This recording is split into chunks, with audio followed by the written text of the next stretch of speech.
am a family nurse practitioner and a certified diabetes educator. I became that educator because I met this lady who had diabetes, and she was in a wheelchair, and her grandchild was on her lap because how unfortunate, she couldn't walk her grandchild to the store because she had experienced complications related to diabetes. Providing diabetes care in a different format gives that patient another option to better health and better outcomes. As someone who's had health problems, I was clinically obese, and I got a dietitian and I got my doctor involved, and we did it together. I think the biggest thing is when you know you're dealing with a health issue, getting the people around you who you know can help you is the best thing you can do for your life. Trying to do it alone and thinking you don't need any help is probably the biggest disservice you can do to yourself. So when you know that there are community efforts willing to help you and give you the knowledge and the tools you need to be better and feel better and live better, take and seize those opportunities because your community needs you. Our initial focus has been on diabetes.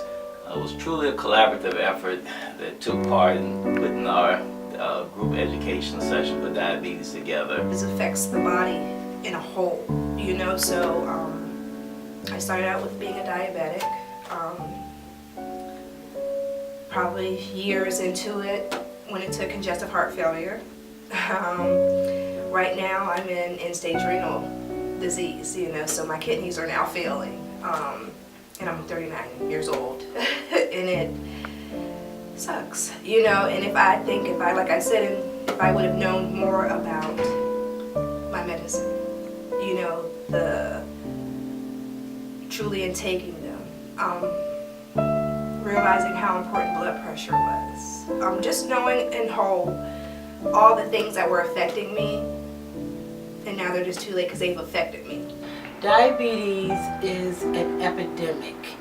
It is the 4th leading cause of death for African Americans, and is the 7th leading cause in the United States. Just even being 39, losing a lot of teeth, in my 20s, and wondering why. Teeth falling out, abscesses, like almost every other week I was having abscesses in my mouth. The heart, then the kidneys, and so much more that could have went wrong that you don't really think about, I think, because it can be sometimes so overwhelming. Well, they were successfully doing their classes before I got here, so my role is really just to assist. What makes my approach to doing shared medical appointments significant? It is to find an alternate way of providing diabetic treatment and education at the same time.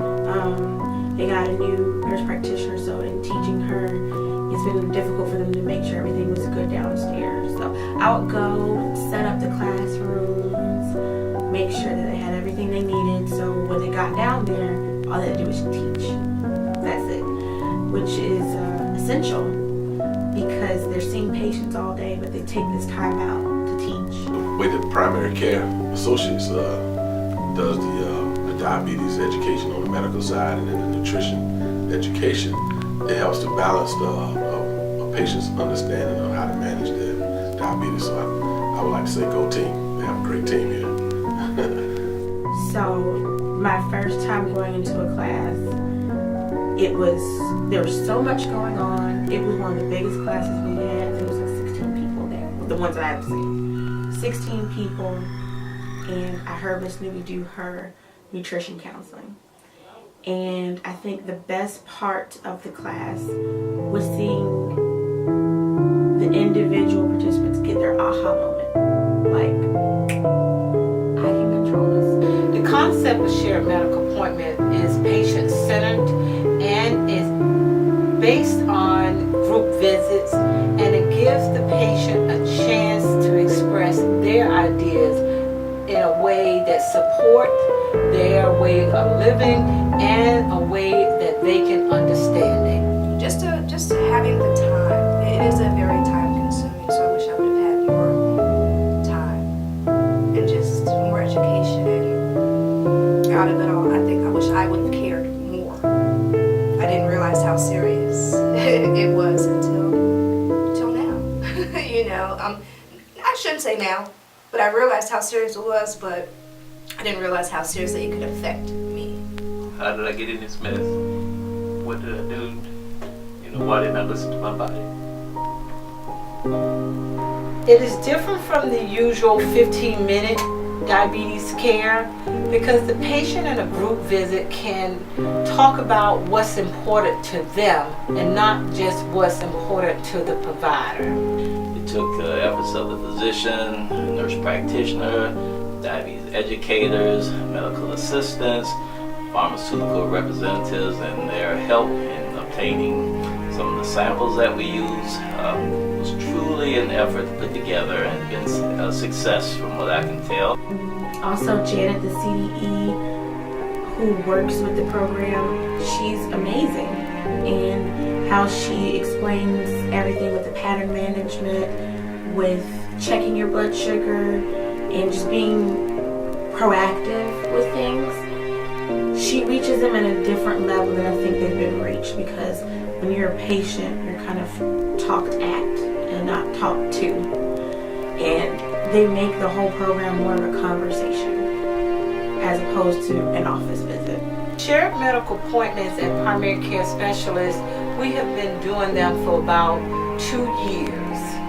And they have been such a success for the patient in the sense of they are able to see the goals that we have for them, which is to have better, what we call diabetes outcome. Staying on top of the education of it, staying educated. In the support groups, again, support groups. I will always say that I think being in the support, just being here today, feels awesome to just know you're not by yourself. And just sharing things I found out has been really nice. It's really